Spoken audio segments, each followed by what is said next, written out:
recording. All right. So you're going to see, you might see two requests for recording. So we have a backup and excellent. So great to see everyone here for our second call of April 2025. Gosh, as time just flies. We'll do our metaphor check-in, and I have a fun question for everybody, which is how far north on the planet have you been? And what is like one sensory detail that you would care to share about it?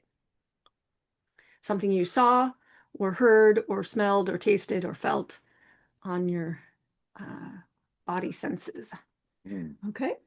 So Ezra, do you want to start with our metaphor check-in?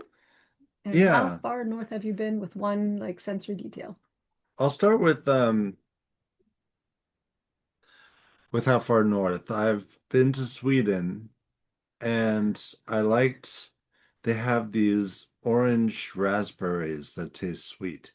Um they call them clawberries, but I don't know. I did if I Google clawberries, I can't find anything. But anyway, so that was very delicious. Metaphor is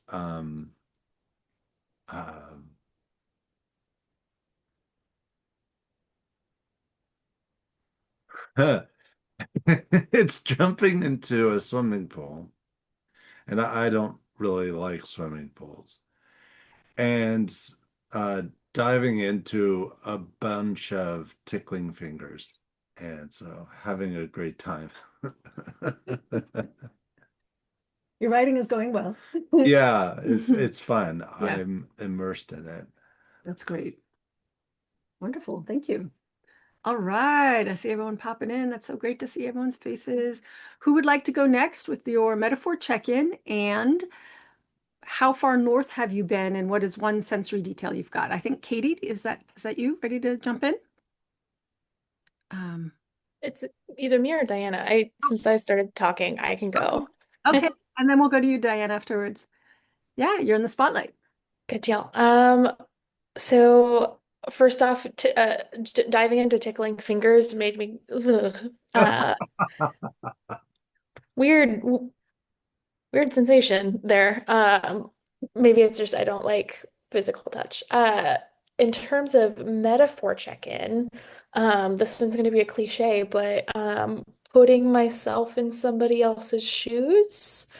Um, I've changed directions and I'm putting multiple point of views in my story, and it's going well. The shoes are fitting, I should say. And furthest north I've been, I think, is London. Um, and the smell of the mulled wine at the markets was so good, especially in contrast to the breaking winds that were hitting the entire time I was there that weekend. So, yeah. Yeah. Oh, wonderful. Thanks for bringing us there. And really cool that the shoes are fitting. So exciting. Ah, that's great. All right, Diana, I'm going to go ahead and put you in the spotlight. There we go. Cool. All right, welcome. Yeah. So for my metaphor check-in, um, at first I was thinking of like what's the animal that sleeps the longest? Because that's what I want. But that I can't count because I'm not getting sleep. So I finally landed on if you watched any of those old-fashioned cartoons, and inevitably like there's a cartoon character that gets like rolled over by one of those, I forget what it's called, but they press the the road down. And Steamroller. then yes. And like then there they are flattened on the ground, and I feel like I've been flattened. And that still works because I would sure love to turn being flattened flat on the ground into taking a nap, but I think I'm just gonna have to somehow pull a cartoon character and jump up and pop back to 3D. So Yeah, yeah. Oh, that yeah. that's my metaphor. Thank you. And how far north have you been? And what's one sensory detail with that? So the furthest north that I've ever been was to Fairbanks, Alaska, Oh, years and years ago, for a summer internship. And because it was in the summer, I mean, it is a cliche, but I want to go with it anyways. For me, the sensory detail was light. It was just so weird having the sun up at 11 p.m. Yes. Like what? Yeah. The midnight. So, Yeah. yes. Wow. Cool. Thank you. Wow, that's so interesting. Great. Let's see. I'm gonna switch to vet gallery view. Who would like to go next? Got a few more people there. Hugh, I'll put you in the spotlight. Awesome. And there you are. Yes. Hello. So my metaphor check-in is hammer, chisel, uh, nails, barbed wire, uh, just a lot of stuff going on. Yeah.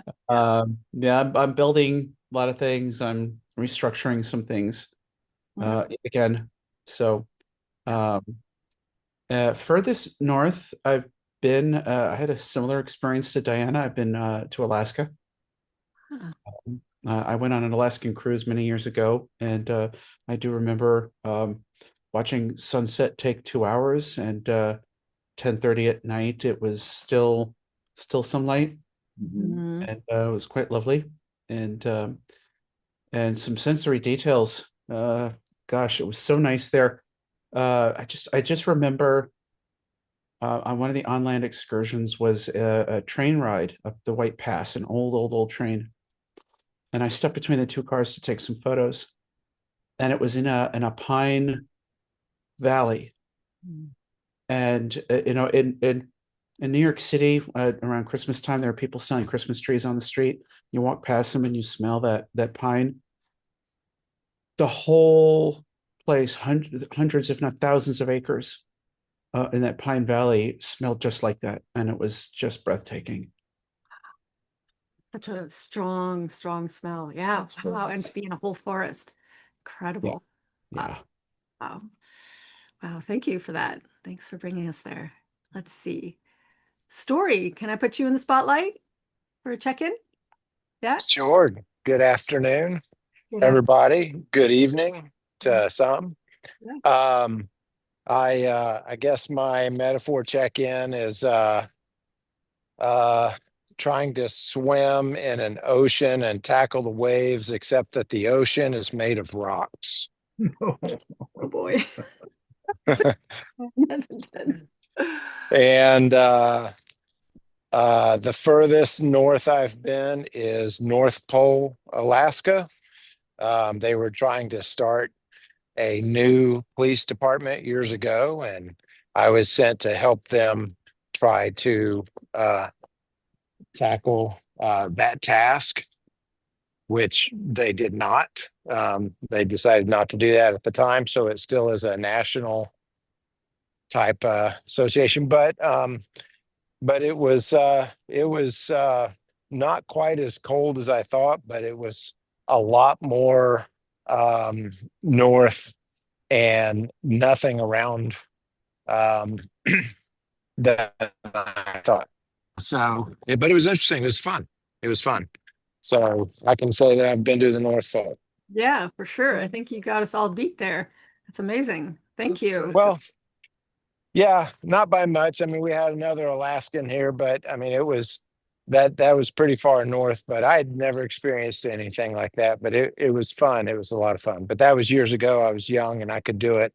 Not sure I could do it now. Mhm. Um, Yeah. but yeah, hope everybody has had a good week so far. Yeah. Glad to be here. Glad you're here. Thank you for that check-in. Fabulous.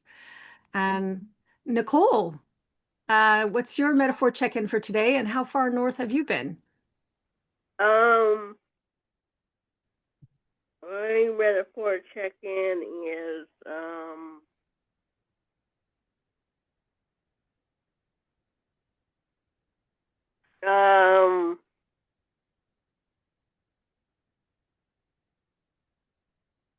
I don't have one.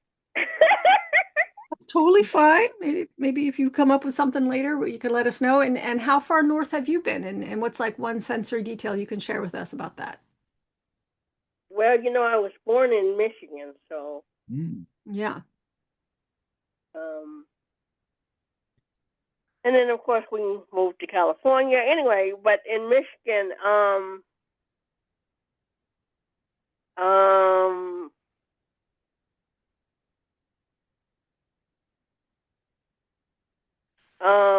they. So of course I've been to Canada, of course. 'Cause, Well, there you go. That's further north. Yeah. Did you experience winter in Canada? No, I don't think so. I mainly experienced winter in Michigan. Yeah. So really cold, I imagine. Oh my gosh, it would get like 0 below. Yeah, for sure. Sure. Yeah. And when the wind blows, yeah. Yeah. Yeah. So yeah, it would get 0 below, and of course, they didn't close schools when the snow hit like they do down here in North Carolina. Mm-hmm. So I guess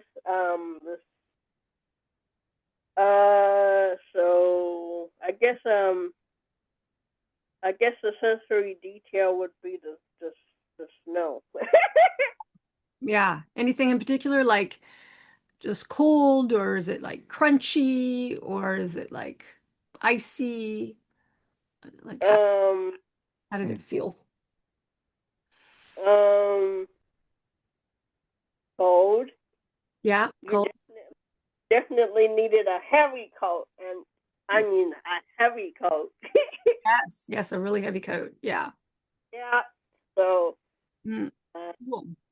Well, thank you. yeah. Awesome. Yep. Yeah. All right. I guess my metaphor check-in. Let's see. I feel like wow, I like the train metaphor. I use that a lot. Huh? I feel like the train is really chugging down the track, and it's kind of surprising because I remember when things were all stalled out, but now we're like chugging, chugging, chugging, and it feels really good. And I feel very much like on a straightaway kind of. I know my destination, and I've picked up all that steam. I'm finally heading down the track, really at a nice pace. So I rewrote a pilot this week, 28 pages, and Ezra and another critique partner are going to be critiquing it this Saturday, and I'm hoping to polish it a few more times, 3, 4 more times by the end of the month, and turn it into someone who said, "Turn it in to me." And maybe it'll go, if the sales agent likes it, she'll read it. If she reads it and likes it, maybe she'll try and sell it. Who knows? It's a long shot, but I'm hustling and I'm getting it done. So it's really exciting. And then we hear the choo choo, right? And a big blast, and it's very exciting. And the journey is afoot. Uh, the farthest north I have been, and someone will have to check the facts on this, but one time, I can't remember if it was with you, maybe, we were flying to Europe and we stopped somewhere in Canada, and it might have been Montreal, it might have been Quebec City, and we saw the Northern Lights from the window. Oh, no, that Was it with wasn't you? there. No. Okay. Or maybe this was But just by myself. I know that I wanted to. Yeah. I still want to see them. And I saw them when I lived in Quebec. I lived in Quebec, but just north of like New Brunswick. So I don't know if someone wants to check it, fact check it. Like, what's more north? London, Quebec City, or where else have I been up there? Amsterdam. Las Vegas. So anyway, that's as far north of it as I've been. Probably one of those. Yeah, cool. All right. That brings us to our free writing. And thanks everyone for your sensory details about all your travels. I feel like I just got a trip. That was fabulous. All right, let's do some free writing. And we're going to segue. It can be, of course, anything that you would like, but my prompt is using hot or cold.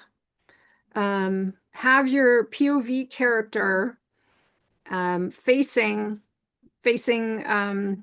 faces a challenge. And so integrate, if you can, hot or cold, at least. And if bonus points if you can add in 2 more senses. And I wanted to also, I was inspired to maybe pull a quote out of this thing that I listened today, but then I didn't. There were so many like great things. So, well, did you listen to that video I sent you on the Kurzgesagt about Well, the first half. the first half? Something about how like there is we're time traveling. Hmm. Of course, our brain. So if you want to, because we are sci-fi fantasy writers, if you want to include anything related to time travel, and we'll find that link. Can you find that link and put it in the chat? It's just such a fabulous thing. It's basically how our brains, we're never really in the now because our brain is always anticipating the future, calculating the past, like we're constantly time traveling. So blows my mind. I mean, it's stuff I've been hearing from brain scientists, but it's fabulous. All right, so the prompt is use hot or cold. You don't have to use both. You could just use one or the other. Have your POV facing a challenge. Pull from something maybe you've already written. Deepen into the sensory details. Oh, Whoops, sorry, I said. There we go. thank you. Echo, echo, echo. And bonus points if you can add in the phrase or concept of time travel, if it fits your story. And we'll do 5 minutes, and then share in the chat if you want. And any questions? Y'all are ready and thinking and deep diving already. Okay, awesome. See y'all in 5 minutes.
All righty. That was 5 minutes. Yep. All right, with its flight. Oh, hey, guys, we're doing Yay. some writing. We're just wrapping that up. I'll post it in the chat if you want to catch up, but we're about to done. So, um, hot and cold, hot or cold POV character faces a challenge. Adding senses, add the words time travel if you can, if you want. Great, glad you're here. All right, we've got stories post in there. Mine, Diana's, Katie's. You about to put yours in, Ezra? Okay. If you Should want. it have any words? It should have some words, if you can manage it. All right. 'Cause I Hey. was doing hieroglyphics. Hieroglyphics. Okay. All right, we got Ezra's. Let's see, a few more people. Let's see, Hugh got something for us. Working on it. Okay, another. Looks like. Yeah, my stuff is there. Oh, awesome. Great. Cool. Ezra, you want to start reading stuff? Let's do it. Can you read stories? It shows up tiny on my screen, but Oh, There- I yeah, see. the Okay, font. okay, I see. it's okay. Sorry, I'm on my phone, so I had to type on my phone, and somehow it's coming out smaller than normal. So I apologize about that. Okay. And would you say this is rated R story, just so we give people a heads up? Yeah, PG-13 at the least, but yeah, probably Okay. Just so- R. yeah. His mouth was hot against my neck, tracing the path of my pulse like he'd memorized its rhythm across lifetimes. Corinne pressed me against the wall, his breath ragged, his hands possessive, like he knew he was running out of time. You feel the same, he murmured, voice thick with desire. No matter what decade, what world, I'd know you anywhere. I tangled my fingers in his hair, pulling him closer, the heat between us a tether across timelines. In that moment, the past didn't matter. Neither did the future. There was only now, his hands, my skin, and the unbearable ache of wanting him before time slipped away again. Ooh, you got the whole time travel thing in there. Oh, I love how you incorporated the sensory of heat. That's a fabulous story. Thank you. Janie shivered in the laundry back room. The tip of her nose was like ice, and she'd only been in the cavernous space for 60 seconds. She switched her ocular implant to infrared. No red splotches showed up. There's nobody here, she announced to Dom. We usually suit up if we're going to do any repairs, he said. What are you looking for? Anything out of place, she said. Anything that could explain what happened to Sally. There's nothing, Dom said, except all the pipes and hooks. Yep, a dead end. I went with cold. Right. Diana's. Clara was tired, cold, hungry, and grumpy. They had been dragging the prince through the snow for what felt like miles, even though they had often stopped to rest. Clara's arms and legs burned with fatigue. The frequent stops were for Godfather Drosselmeyer, who claimed he needed to reorient himself throughout the night. Clara took every break she could get. She was pretty sure they were traveling in an enormous spiral that was leading nowhere. As she rested, Clara sat on a twisted tree root, trying to balance on a protruding tree root that barely rose above the snow. Her boots rose almost to the top of her calves, but her thick winter coat only fell down to her thighs. leaving her knees covered only by her thin flannel nightgown. They ached from a deep cold that seemed to have settled into our joints. Really nice, Diana. Yes. Spoken from experience, it seems. Gold. Ooh, Katie's got hot going on here. It was either the hot winds of Theros winding their way through the winding. It's a word. Oh, it is. Yes. Oh, cool. Yeah. I'll have to look it up. I'm starting again. Okay. It was either the hot winds of Theros wending their way through the milder temperatures of Anoipsis, or my distaste for the illusion of truthfulness. But sweat built on my brow and crept down my back as I led the two oblivious princesses toward Polyphotia. All right. Thank you. Hot winds. Ooh. And the sweat. That's great. All right. Here's That's a good one. Yeah. Tobias led his allies around the base of the mountain, navigating jagged rocks and unstable gravel. When they came to a path leading to the crevasse, they were struck by harsh winds that pummeled them with cold sand and pebbles. Tobias turned away and heard Arbala cursing under her breath.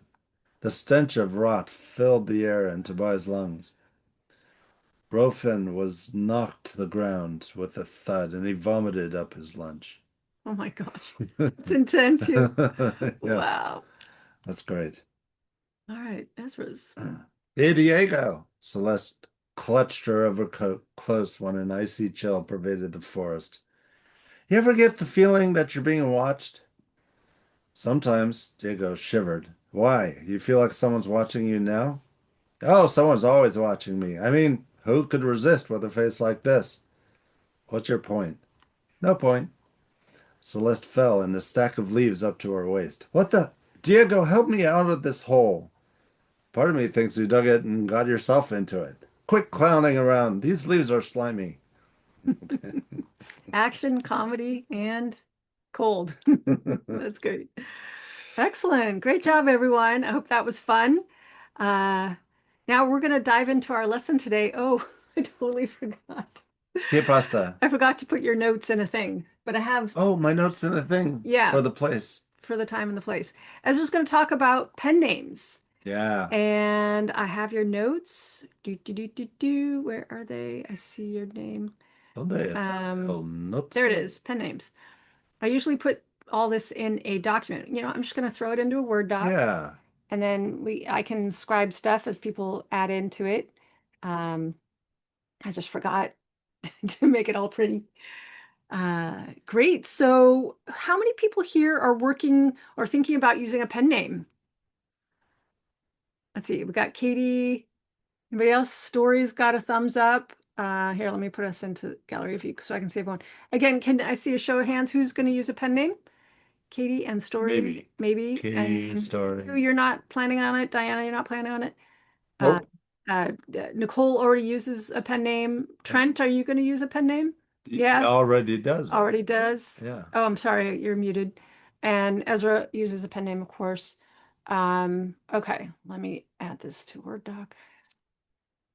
Cool. So George Jetson. I'm just gonna sort of edit this as we go, okay, Ez? Okay. I'm gonna show the screen so y'all can see words, but we'll also be able to. I'll take notes and. I use T.A. Gaylord. Yeah, Gaylord. Okay, cool. Yeah. Yeah, so it is a pseudonym, but it's also real. Yeah. A real pseudonym. It's a real pseudonym. I mean, it's based on your own name. All right. So, Ezra, you want to just take it away and I'll just start scribing and doing all the Take it things. away, brilliant man. Yes. Okay. What is a pen name? Is it chopped ham? No, it's chopstick. A pseudonym, so it's really, yeah, so it's essentially a pseudonym, but it's specifically for writing instead of for, say, stage names or spies or stuff like that. Another term for it is nom de plume, which means eat your plum. Now, what does it mean? Name of feather. the pen, or plume. Plume. plume, not feather. Don't we have plume in English? Yeah, well, Feather, yeah, it's like the name of the feather. Yeah. So it's French, which means pseudonym. so we have, examples are Mark Twain, J.K. Rowling, Agatha Christie, Dr. Seuss, Ayn Rand, and Lewis Carroll. Right. All And pen so names. here in the room, we've got, so T.A. Gaylord is yours, Trent. Nicole's is Melissa Green, 2 L's, 2 S's. You've got your Liz Adams, and you're thinking of something, Katie? K.M. Willem, KM will 2 L's or 1? 2. KM will. Great. Is that spelled right?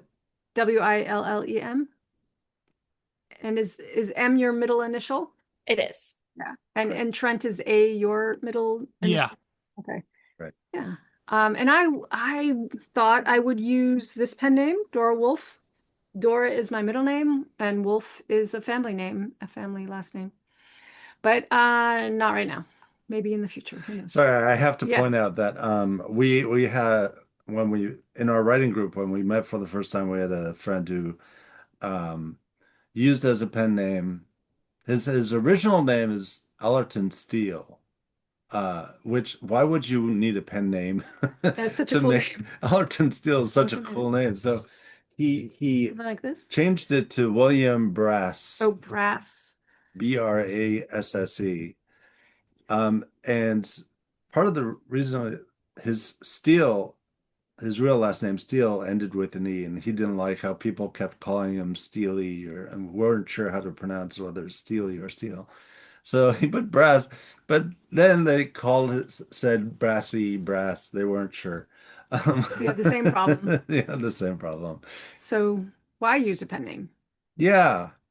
To hide from public bias. So, for example, to appeal to boys, Joanne Rowling hid her first name. So that was J.K. Rowling.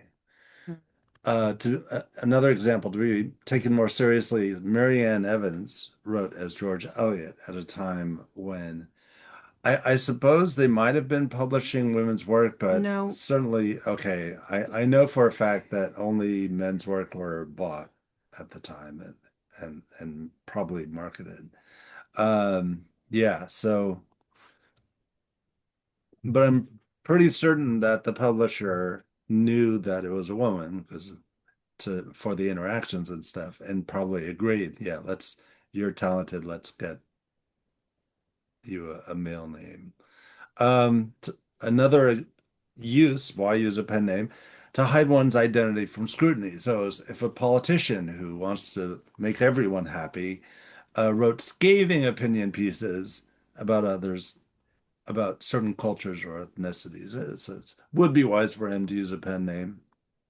To separate one genre from another. So if, for example, one wrote both horror novels and romance novels, well, using different names for each genre may be ideal. So then that way the readers know they're not buying a romance novel. So if he uses the same name for both, then they might think they're reading a romance novel when they're actually reading horror, or they might think they're reading a horror novel if they're reading romance. So we have a friend, Gail Carriger, which is a pen name, but she writes like male romance, I think under GL. I forget if that's her middle initial, but something like this, GL Carriger. And she's open about it, but it's for marketing purposes because her Gail Carriger is that steampunk manners stories. Hugh says, I'm not using a pen name for my fantasy novel, but other potential works I might, so I have an idea of what I'd use. Nice. That's so cool. Yeah, and another reason to use a pen name, and maybe you can't be bothered by all the fame and paparazzi, so you just like duck all that. Hide. Yeah. What might be some other reasons? I mean, there's some other reasons to use pen names. Like it's you want to not just keep your genre separate, but keep your lives separate. You know, maybe your day job versus your writing job. You know, Yeah. you want to keep those identities separate. Good, That's a yeah. big thing why you do it. Mhm. Any other reasons that people have encountered or thought about? We have I mean, this is the same thing, but we have a friend she's a reverend and she also writes erotica. Right. And so well, there's an example, the day job versus the writing job. And I guess, Story, even though you're retired as a cop, you were thinking of using a pen name, it sounds like, as well, to kind of keep your identity separate. Yeah, correct. Right. I did a lot of undercover work, and some of that rolls over. So I did use an undercover name at work. But however, my actual name came out in court documents and that kind of stuff at certain times in my career. And so I would really like to just forward over. So the one that I've been using mostly is Sam West, just kind of a generic rancher type name. But I'm not sure, I know there's, I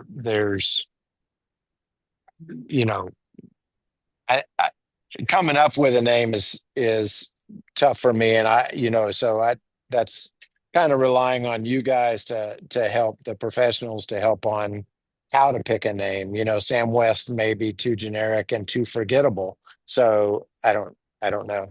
Well, that's a great segue to our Yeah. next section, which is how to come up with your pen name. Yeah. So first, what genre are you writing? It's a great idea to look at the names of authors who write in the same genre as you do. And notice, like, maybe for a lot of science fiction or fantasy, you have first initial, middle initial. Maybe that's the trend. Well, that is only a trend because women weren't able to get published, so they had to. Well, also J.R.R. Tolkien. Yeah. Okay, so yeah, you've got this historical trend of J.R.R. Tolkien. What about the Game of Thrones? C.S. Lewis as well. Lewis, there you go. Okay. Yeah. And wasn't the guy who did Game of Thrones, did he also have his initials going on there? George I R. forget. Martin. So George R.R. Martin, which is kind of a unique thing to do, right? But he's including all his names. Yeah. So, for example, for you, Story, in sci-fi westerns or sci-fi in general, you might want to just do a survey and see what the current trends are. Because that's the other thing, if we're publishing into the marketplace now, you want to look at what's going on right now. And of course, things change, but that can give you some assessment. And then you can also look historically, what has been the trend. Yeah, I also think it's important to consider the way it rolls off the tongue. The number of syllables, the iambic pulse of the name.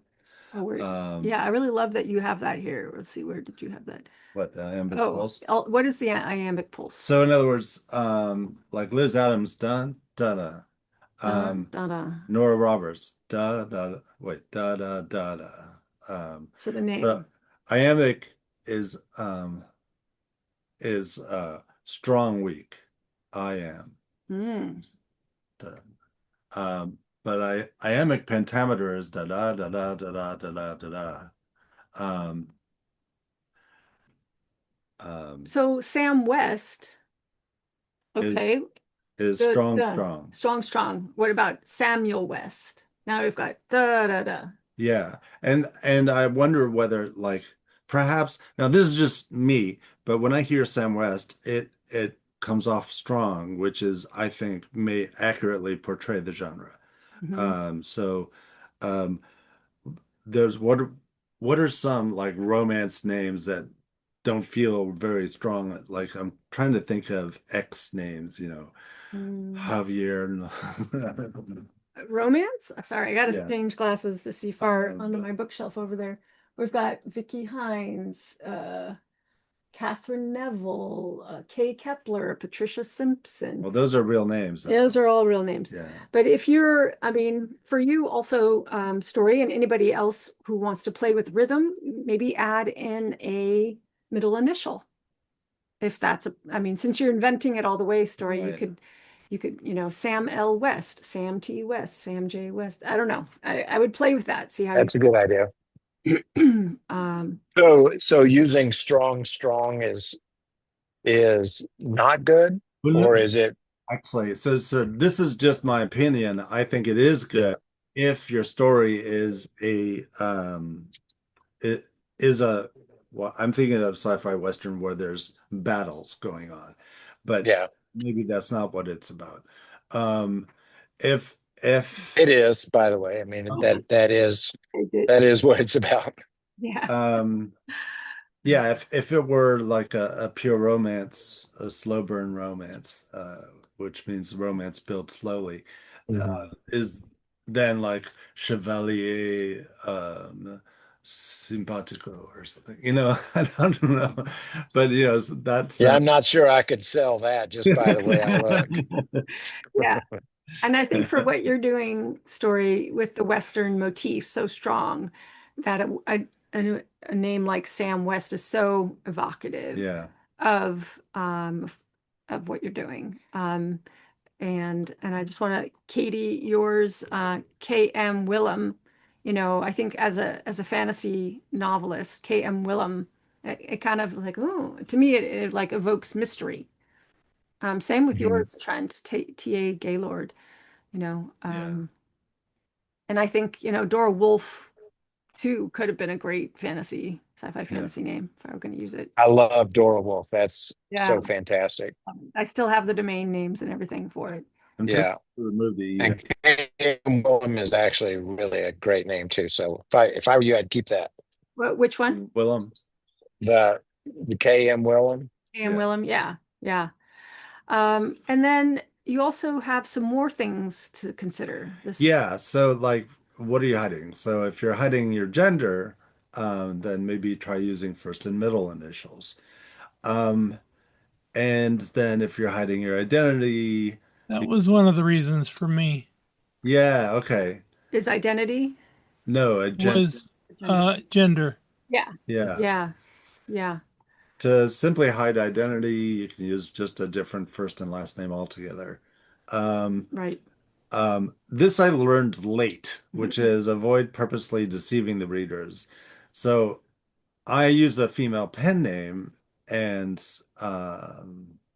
then if readers find out I'm actually male, they might feel betrayed or so. I had learned that late, so the advice given to me is to just use the first and middle initials. Um, You mean like if so you then it'll be L Adams, then that LL would be or fine. LD Adams or L whatever. Yeah, something. I see. Uh, just so that people can't say, "Oh, you're claiming to be a woman when you're not." Whatever. So the question I would have if you're hiding gender is if when you're marketing, publishing, if you were ever to get on a voice spot, how would you tackle that? If you're hiding gender, how would you market? Um, You can pick that. Yeah. Yeah, well, if you're only hiding gender when it comes to like the buying decision. So the book record, the book cover, the book description, how the book shows up. But in your bio, you could totally have, if you were doing it, like S.L. West is a sci-fi, Western novelist who he lives in, the mountains of Colorado, blah, blah, blah. Yeah. Like you're not hiding it when Or it doesn't have to be that. You could do the name lives in. yes, right. But if you want to do public appearances, if you want your Well, face, good point. right, if you want to put your face on things, an image, if you want to show up on videos and interviews, audio and video, then you are who you are, and you can even, in this day and age, you can say, well, my pronoun is they, or you could say my pronoun is he. And I mean, I have a friend or a colleague, I should say, who's a sci-fi writer, S.C. Jensen, and she talks about herself as she. But when she markets her books, it's S.C. Jensen writes, blah, blah, blah. So it's really, I mean, if you're okay, I think, so when Ezra has done some Liz Adams marketing, actually, you used an actress once to do a whole fun kind of audio. series of videos. Yeah, it was Well, audio. it was the audio part of only. videos. Yeah. So, and then all the rest of the marketing is written. So that, Yeah. and he uses an image, a model image. And other people have done that too. They'll use cartoon images, or they'll use, I have a writing friend who writes romance under a pen name, and in her bio is outrageous. And so she doesn't say it's completely made up, but you know it is because it's very like, and she climbed Mount Everest 10 times and won 3 Olympic medals and swam to the depths of the ocean and dines on top of the Eiffel Tower every night, right? Has the cutest elbows. There you go. So it's so outrageous. And I know this person. She's a middle-aged woman who lives in Italy, and she is clearly writing under a pen name. Now it's a female. She's a female, and she's writing on a female pen name. But you also know she's kind of tongue-in-cheek, playing with the fact that we all know this is an alias. And to be fair, what's nice is a number of people with the abundance of pronouns and gender identity Conversation. permissions and conversation. They would be upset if someone would be bothered that I was a male writing. You mean people who are for gender identity? So yeah, they think, what does it matter if you're male or female? If someone finds out, if you write under Liz Adams, they find out that you're actually male, they shouldn't get upset. It's a good story, then it's a good story. So that's kind of their attitude when. Yeah, there's a lot of Harlan Ellison talks about Cordwainer Bird as one of his aliases. Who's that? What's the author? Harlan Ellison. Oh, Harlan Ellison. Oh, okay. Yeah. I mean, and a lot of famous writers have used all kinds of. There's also a famous guy who was named different, Cordwainer something else.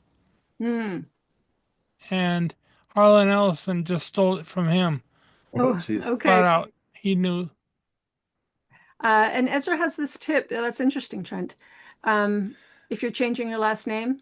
Yeah. So consider using A in your last name, the starting letter. If you want. And it doesn't happen often, but if readers organize their list of books by author's name, then it comes to the top of the list.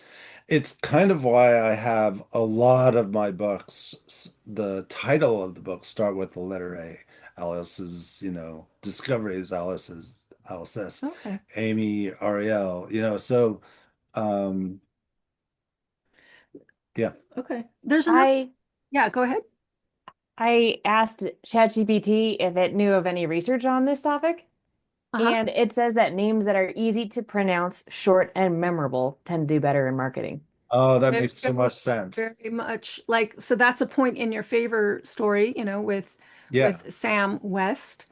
Yeah, I recently. Yeah, thank you for that. That's part of the reason why I picked Sam West.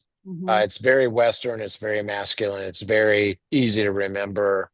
In fact, I printed cards that have Sam West on it, and so I mean, people like that name, so I just kind of stuck with it.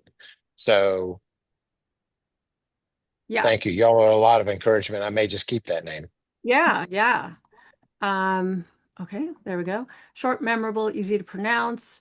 Someone actually gave me the advice, Beth, why don't you put a middle initial in your name? Because people see my name and they call me Bethany. And they're like, well, if you had a middle initial in there, then we wouldn't do that. And I'm like, really? Y'all are lazy. Just read it as written. But also my logo, right, at my website is bethbarani.com. And so people are conflating that, but that's okay. Oh, they're taking the A and the N and the Y in Barani, and they put it as the end of they just cut out bar. Anyway, something advised me to do recently. Raise the bar and toss. Have you ever gotten, there was an email that was forwarded around years and years ago where it talked about how people tend to read words by looking at the first part and the last part, but allowing the middle to be as mixed up as necessary, and you could still read it. Yeah. I think for sure, Beth, your name, especially when squished together, Yeah, I'm it totally caught up. kicks in exactly that instinct. Yeah, and I just roll with it. Something should- happened. Sorry, you should really change your name from Beth D. Brilliant. So people just say Brilliant is coming to talk to us. There we go.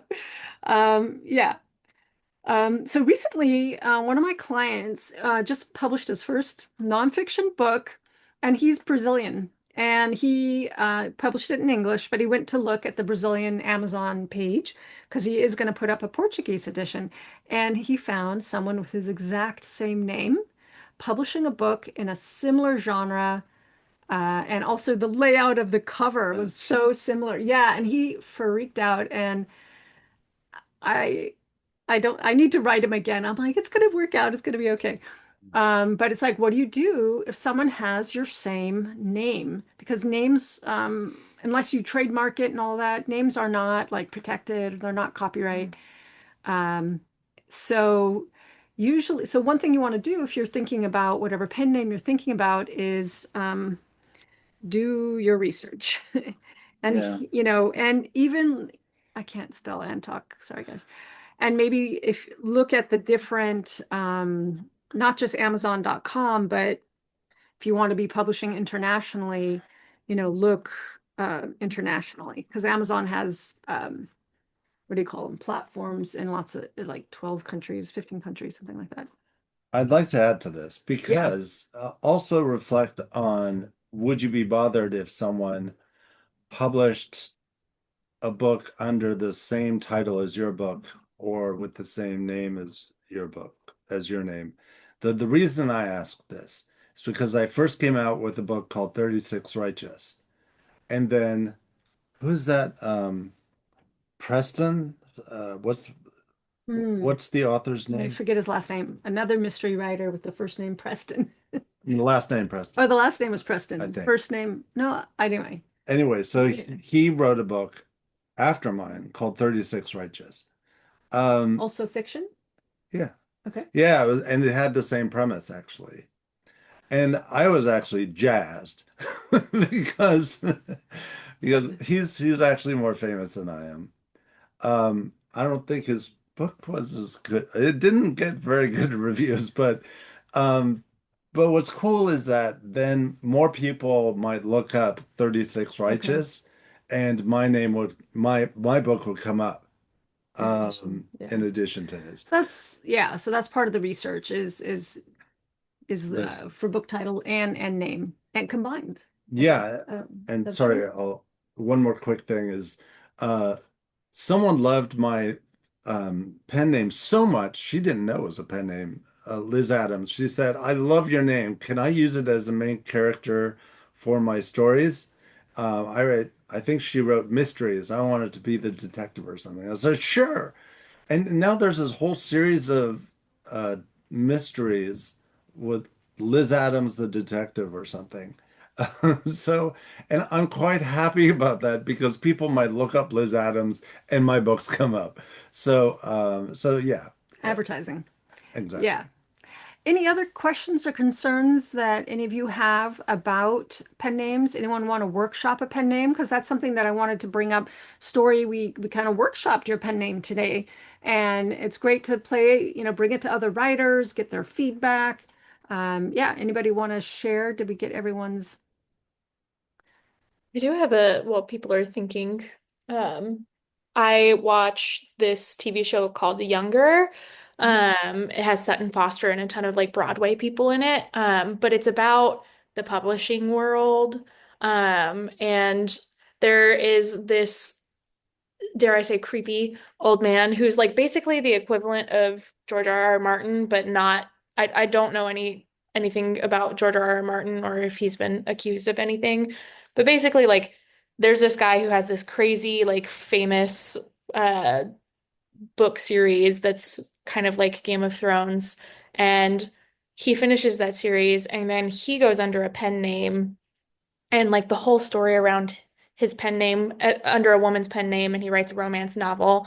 Um, he like writes it and like women are going crazy about it, and then he like reveals himself as the writer for the book, and like there's backlash there. I don't think that's going to be a problem with anybody in this group, but like definitely something to think about where it's like, hey, if you're writing women terribly in one series, maybe don't consider like writing from a woman's perspective in another series, because if it comes out that, you know, you've written that book, it can hit pretty hard and do a lot of damage. Again, I don't think that's a problem, but I thought it was like such a cool storyline to follow through, and just it was fun to watch in terms of like, oh, like this is might not be real life, but it was kind of I don't know, cool thing to see, and to like Yeah. It's like Yeah. worst case scenario kind of thing. Yeah. Yeah. So I am daydreaming. I was daydreaming about publishing like these coloring books. Actually, it's called a reverse coloring book. Started playing with it. I'm like, well, if I am going to do that, maybe it would go under like B.D. Barani. Mhm. I don't know, just to have, because it's not so important, my name, or even that I created it. I don't know. That's something I'd have to check with the low content publisher about, or the advisor.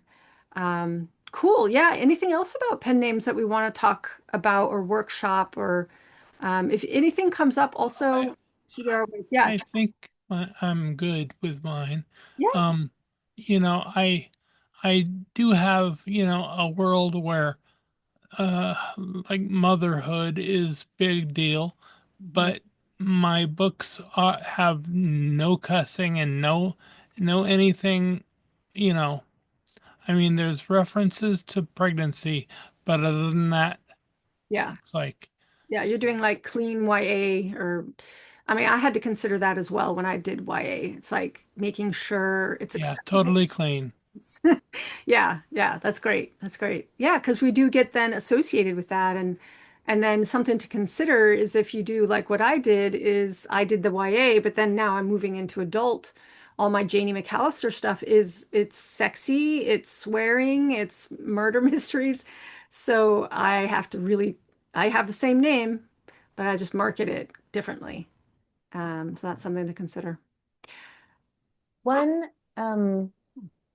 reason for getting a pen name that I didn't see on the list was I was thinking this, I don't think any of us will fall in this category, but J.K. Rowling, after being so successful with Harry Potter, used a different pen name. I was looking it up, Robert Galbraith, Yep. for her crime series. And although it was a genre differentiation, what she said was she was curious to find out if reviewers who didn't know it was her would give her good reviews, or if as soon as her name was not listed, if she would get different reviews.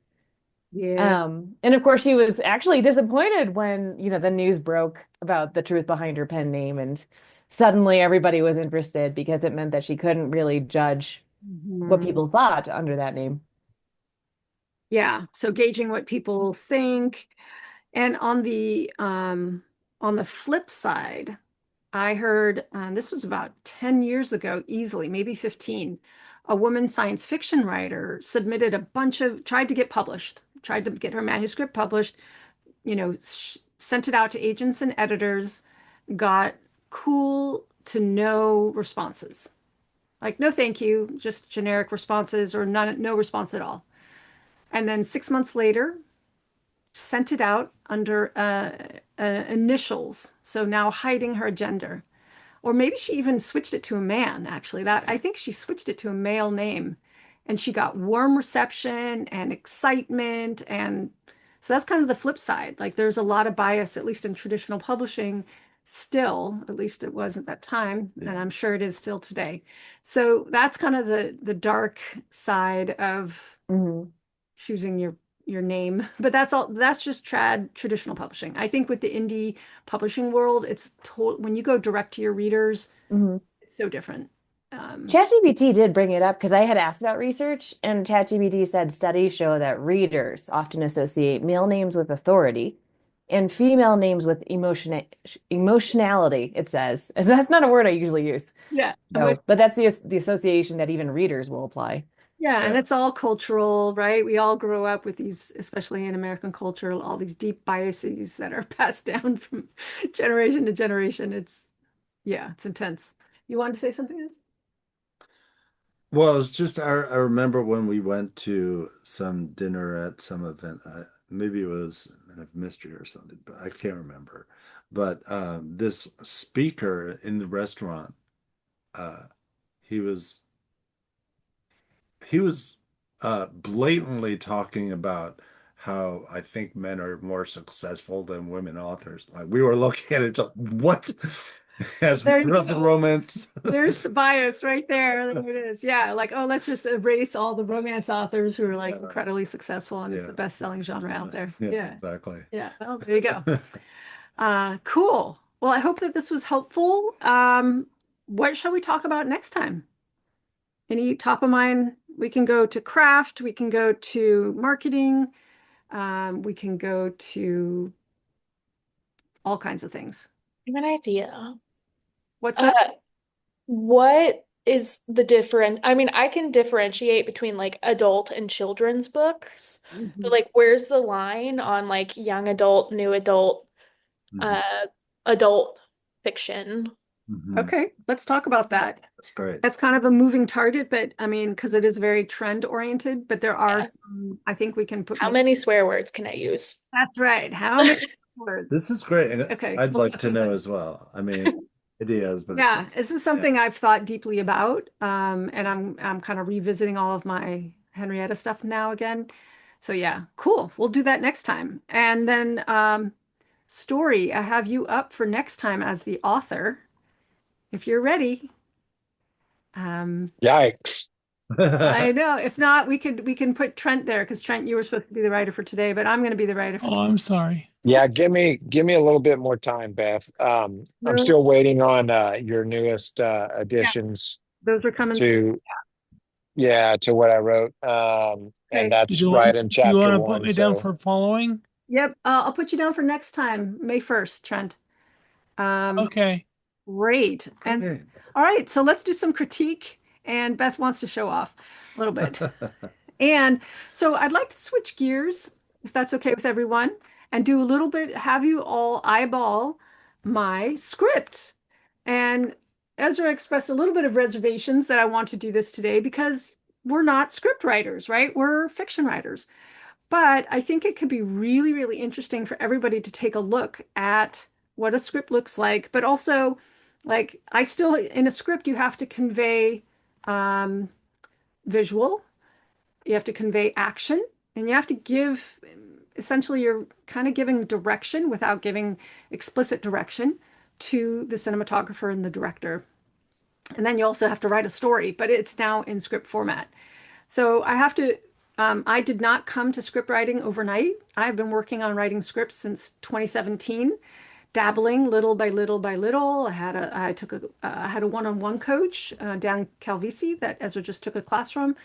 And yeah, and I've read a handful. I haven't read a tremendous amount of scripts. So I thought it'd be fun if you all are game to spend the next, 10, 15 minutes looking at one page, the first page of the script that I'm working on, and to evaluate it and ask questions and all that. Cool. Thank you, Hugh. And Ezra and I invested in Final Draft, which is the industry standard for script writing. And we'll just But Scrivener is amazing. Scrivener's great too. Like I started in Scrivener, but we invested in this because we're both now working on scripts. And uh let me just show you the title page because it's kind of fun. Here's the title page. Let's see. Something I'd like to say is that Where is the title page? that what is interesting is that in scripts there's more telling than there is showing, right? We've all heard show don't tell. But when it comes to like unspoken interaction, so if it's just Why don't we just show you? yeah. Anyway, yeah. It's interesting though. Yeah. So here's my little title page. I'm calling it Henrietta and the Monsters series. I don't know actually if this word should be there. Bear Lawn. That's the name of the first episode. All right. And let's go back to this. Okay. So I guess any questions that you have is great. And we're just going to do this first page. He said, "This is exciting. Final draft is good." Yay. Great. Yeah. And I've blown this up to 150%. And we'll hopefully be able to put in comments. If not, but I'll figure it out. Okay. Great. You ready? Yeah. Okay. Exterior village, evening. In a wide clearing in the middle of a small adobe village, a bonfire burns.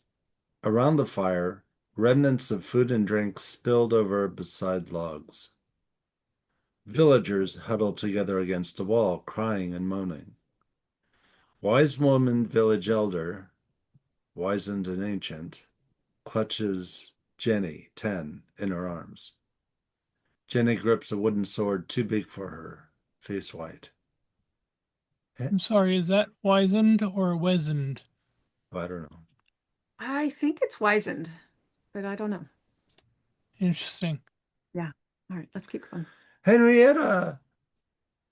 On the other side of the clearing, Henrietta the Dragon Slayer, 1718, in her blue general's cape, glances at her young cousin, who was fighting for her and the whole village. She wears a green stone pendant, the Dracontius, around her neck, and it's glowing green. She grabs it. I know, Dracontius. I know. Give me your magics. Henrietta focuses and her sword glows. She leads the charge against a monster, a bear with a tentacled creature on its back. It can't be. The bear monster roars, revealing 2 rows of sharp teeth on the top and on bottom of its huge jaw. Henrietta can't land a blow with her glowing sword. The bear arms have long claws and the tentacles reach farther. Stay back! That's it. Let's just do one page. Thank you. I found some typos. Yeah, Oh, it's okay. I made some changes too. Yeah, any and all feedback is welcome. There is a track changes tool in here that I think I turned on. Still getting to know this tool. Yeah, any questions, any comments? What do the capitalized words mean? Like, I wasn't sure why some words would be capitalized and others wouldn't. That's where everyone shouts. No. Villagers huddle together, No, crying and moaning. I know better than to listen to you. There it is. There's track changes. One Okay, turn off. reason I think for the crew that works on sound, they'll look quickly at the capitalized words, and any sounds that's mentioned, they'll Yeah. know, okay, we gotta make sure I had a friend who fancied himself a director, and he had something called the Scriptwriter's Bible, Mhm. Yeah. So it's for and production. he passed away, and I have it. I have his copy. Wow, yeah. So there's the when you first mention a set design, like here we have Adobe, it's to call attention to production. When you have people you mention for the first time, you put them in all caps. So wise woman, village elder, she really should have a name, but so the first time we mention her, we also want to kind of give a description. So instead of saying old or 59 years old or whatever, I say wizened and ancient, And then when Jenny is mentioned for the first time, we get her name, we get, an age. But I may need to add one more description. But we do have this next sentence: grips a wooden sword too big for her. Now Henrietta is introduced here, and she gets all caps.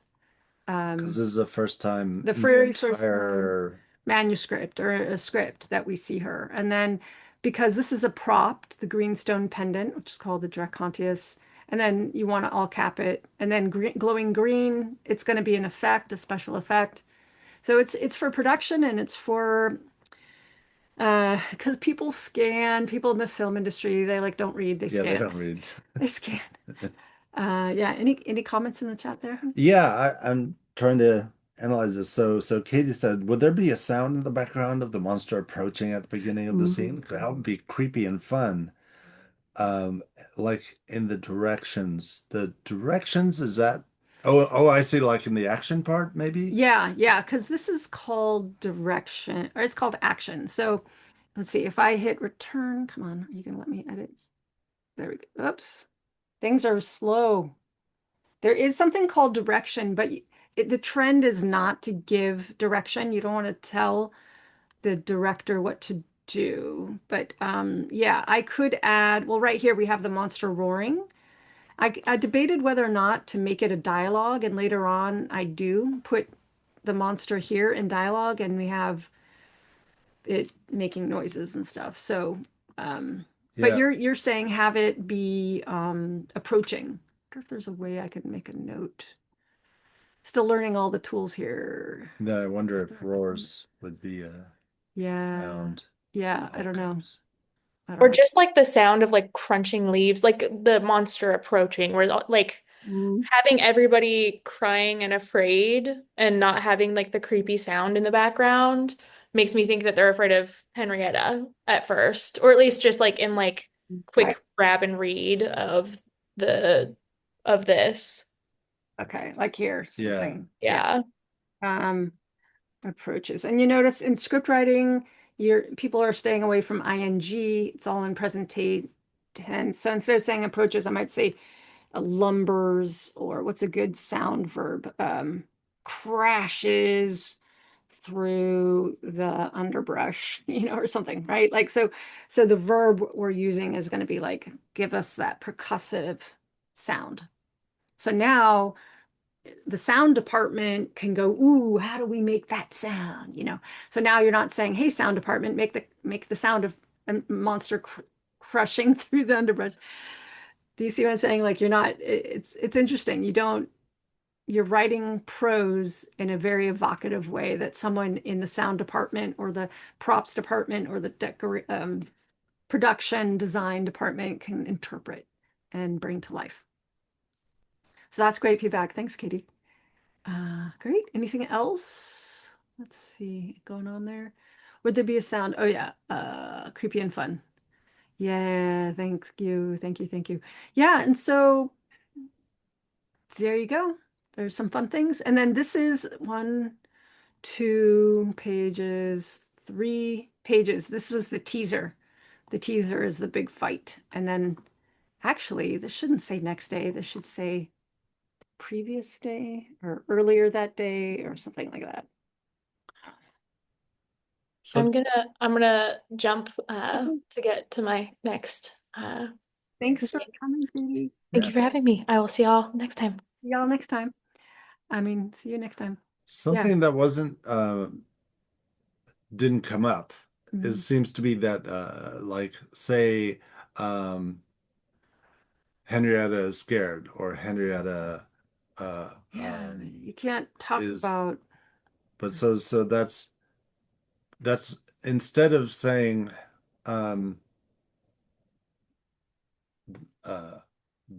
the gut sinks like Henrietta's gut Right, we're sinks, not going to show any of that. so But there's no showing. well, here's an outside perspective. Jenny's face is white, but more writers are putting the interiority in. I do have some stuff in here.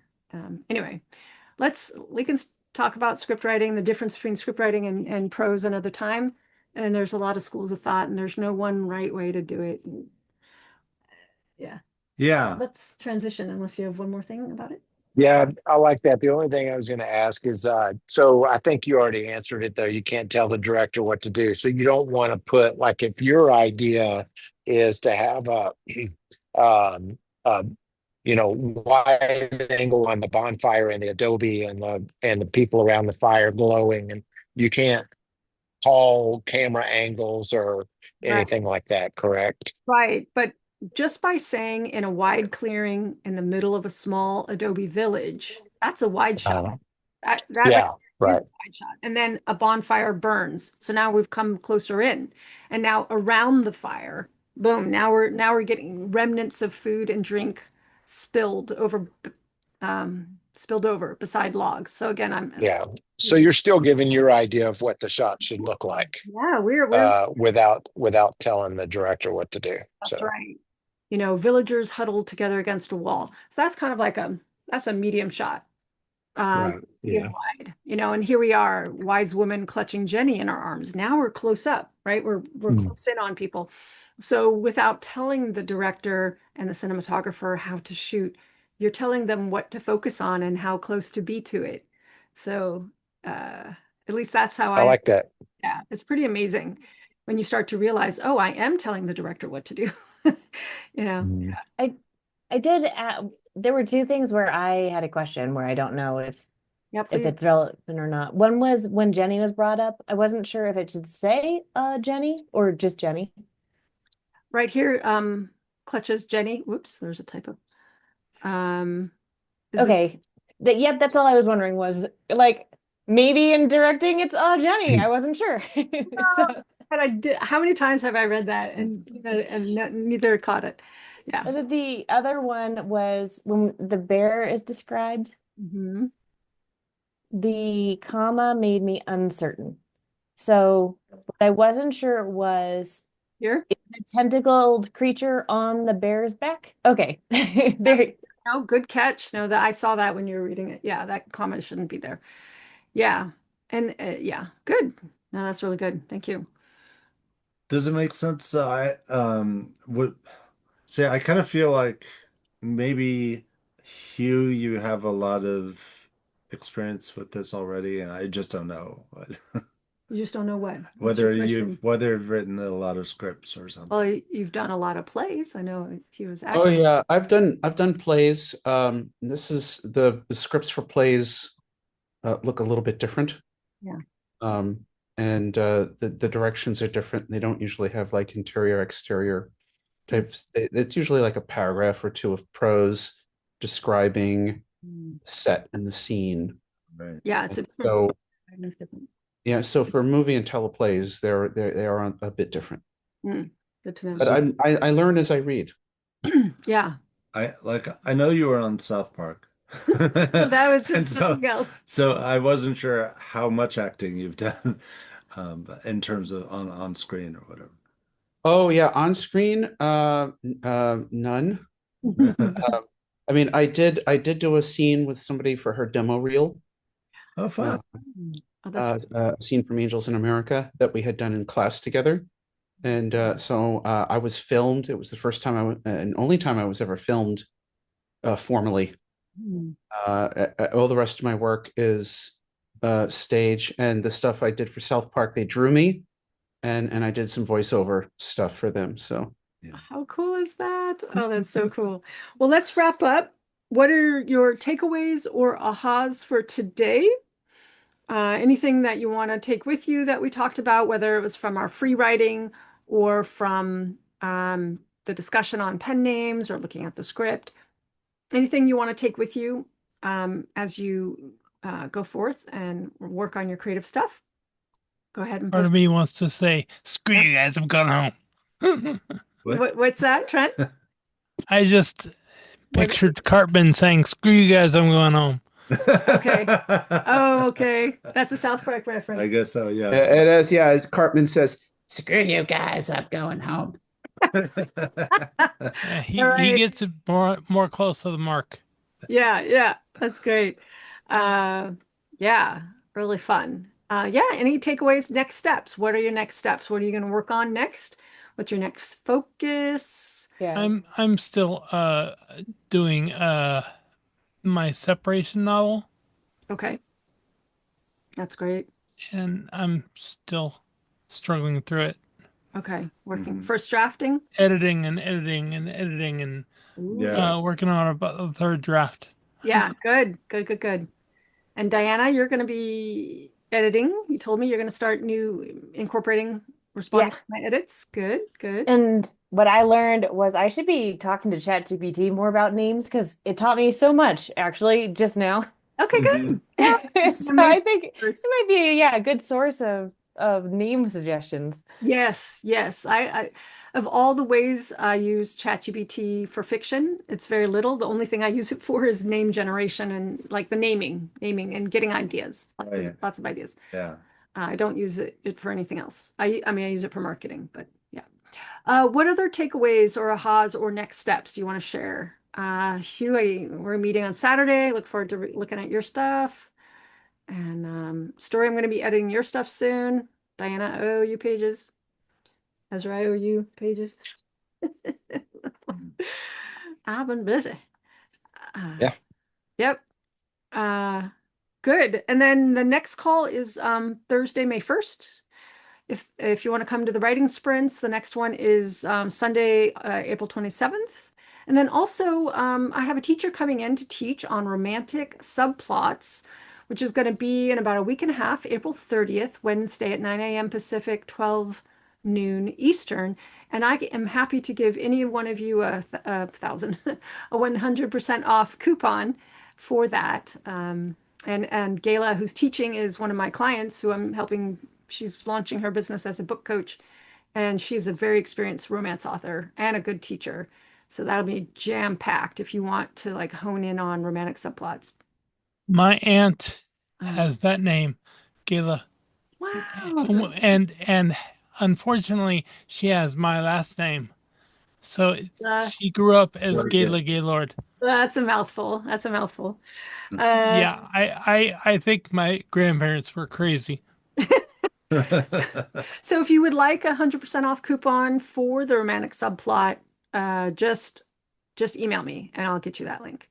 So you can attend live and you all will get the recording. But if you want to attend live, I can hook you up right now. And you all get the recording as because you're all premium clients. Yeah. Anybody else want to jump in with next steps or ahas, takeaways? I would love for you to send me one of those. I'd love to be there on, what is it, April 27th? April 30th. April 30th? Wednesday, April 30th at 9 a.m. Pacific.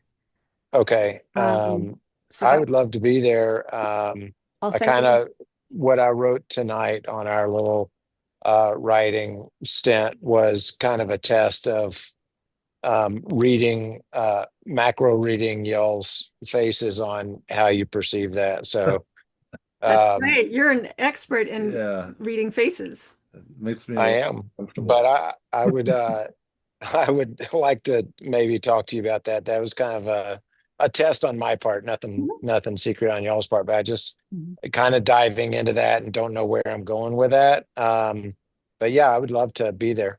Okay, cool. I'll be sure to send you that link so you can get all Thank those you. offers and everything. Sure thing. Yeah, great. Anything else? It turns out I have a doctor's appointment that day. That's okay. You'll get the replay. That's totally fine. Next steps. So Ezra is working on script. Yes. I'm working on revisions for that script, and actually I worked a little bit of Janie writing today, so that was good. Hugh, you're editing and free writing. Awesome. I'm so Nice. glad to hear that you've been working on free writing. And Nicole, what is your next step? Oh, good. I'm glad it's been helping. Oh, I'm so glad it's been helping. Love free writing. So I guess I'm going to be doing some more writing. Of course, I've been chattering with ChatGPT about another story project that I'm working on. But anyway, it's definitely good for fiction ideas, whether it's character names or places, or it's awesome for that kind of stuff. And of course, I've used it for some of my nonfiction stuff too. Yeah. So it's like, where were you all 10 years ago? I know, it's an incredible tool. Yeah. It really is. But yeah, so I guess I'll be writing. I guess because I have a pen name, so I couldn't really. There weren't really any like takeaways that I could like grab. Sure. Yeah, you've already gone through that process. Yeah. Yeah. Good. Well, that's great. Anybody else have anything to share? Any celebrations? Fun things to share? I went to a film financing class this morning and got some critique on my 90-second request for donations pitch, and he's like, I really wasn't sure what you were talking about. And he basically said, you need to have a sentence that says, it's like this, like it's like Game of Thrones, and Oh, blah, blah, blah. So I realized today I got to ask my readers what my comps are for Henrietta the Dragon Slayer. mm-hmm. It's not like Game of Thrones. But so I've started I'm gonna start with my Thank film crew. goodness. What's that? I said, thank goodness, not all of us are fans. I am not a fan. I didn't watch them. I didn't watch them. Yeah, so that was a good piece of feedback. I'm like, oh yeah, I am so close to this material. I got to get people outside of me to tell me what my comps are, to tell me what the other, oh, it's like uh, um, Blood and Shadows, but it has to be it has to be understandable to a broad audience. So Yeah. that's Yeah. tricky. Yeah. And I got that great feedback from my last course on horror thriller writing. Mhm. That it's Supernatural meets Law and Order SVU. Yeah, or something like that, or like Harry Potter meets, or I'm just making Yeah. it up, but something like Yeah. that. Yeah. That's true. I mean, I used to market Henrietta as Lara Croft meets Lord of the Rings.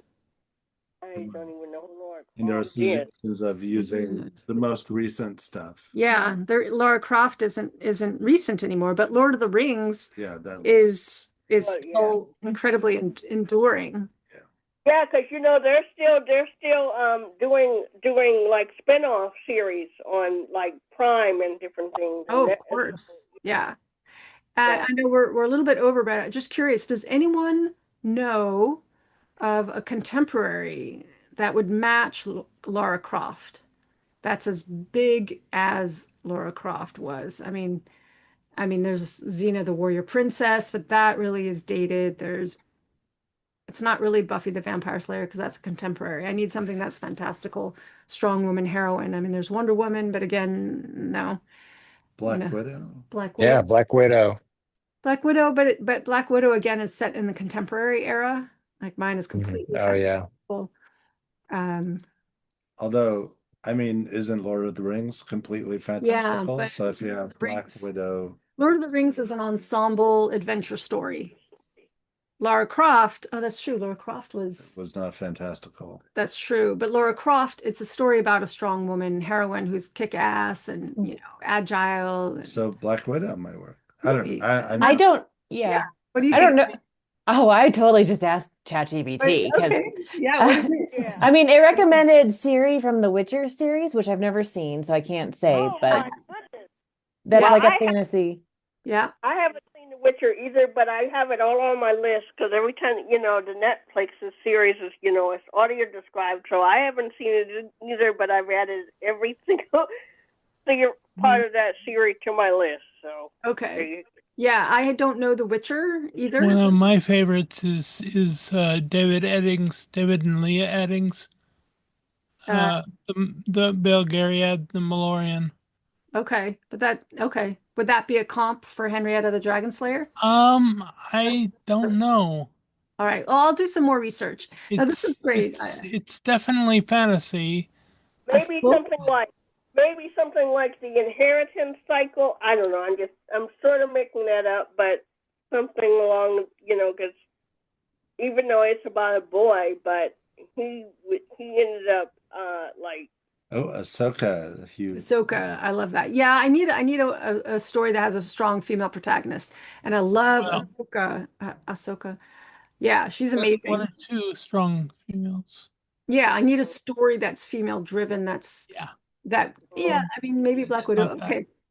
This is great material, you guys, for me to take to my readers and get them to tell me. I can make a poll on this. I have almost 5,000, 6,000 people on my reader list. This would be great. wow. Ooh, Scarlet Witch. Ooh, but she kind of turned bad. Like Henrietta doesn't go in that direction at all. Scarlet Witch is the Marvel character, right? Yeah. I loved her. I'm just looking down here at I've got Princess Leia, Rey, Wonder Woman, and Black Widow dolls. I don't have them all. Okay, cool. Oh, Yeah, sorry. good. You have one for me? Ripley. No, I was just laughing at the dolls. That's good. Yeah. You're looking down like, give me wisdom. Give me wisdom, ladies. Give me wisdom. Yeah, they're all here. So See behind me, but I thought, oh no, as I do more Zooms, I didn't want to take intellectual property and put them into public, into yeah. podcasts and stuff that go on YouTube. Love By the way, just real quick, Beth, Yeah. I wanted to apologize for not making your last meeting from your invite. I was on the Mexico border. I had time. I was on the Mexico border doing a job, and every time I tried to log into Zoom, it was saying I was international, and it wouldn't let me log in because I had to pay international fees to do that. So And there were that's some why I weird- didn't make it. Well, we'll do another one, and yeah, I'll talk to you about doing another one that he's referencing. I did a little behind the scenes show and tell about the film and showed a 16-minute behind the scenes video with everybody on the crew talking, which is so great. So y'all will get a chance to see that at some point. We should go. Let y'all go. Okay. We're gonna have Matzo pizza. pizza. The pizza's cauliflower, honey. Yeah, but I Okay. think it still rises. All Anyway. right. It's Passover time. Katniss. Katniss. That's a good one. Oh, that's a good one. Thank you. You've got great ones, Hugh. Okay, everyone, have a wonderful night. I'll see y'all soon. Some of Okay. you see you on May 1st, if not some of you sooner. And have a wonderful rest of your night. So good to see you all. And happy writing, everyone. And talk to you soon. Happy Okay. writing. Bye-bye. Bye-bye.